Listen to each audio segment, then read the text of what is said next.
Տևական ժամանակ է Նիկոլի ռեժիմը եւ նրան սպասարկող գործակալական ցանցը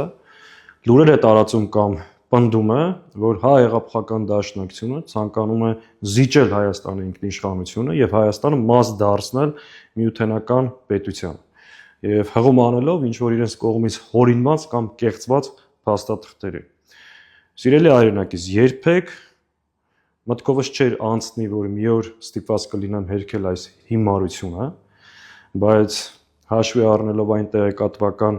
գրոհը, որ տեղի ունենում մեր նկատմամբ, մեկ անգամ եւս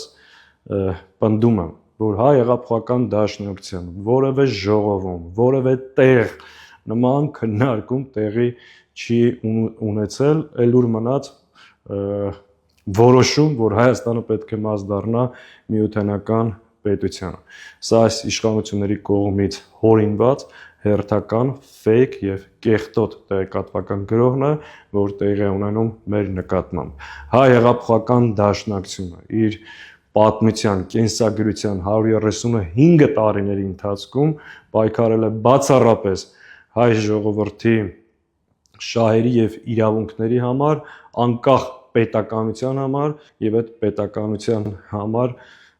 մշտապես գնացել է զոհողությունների։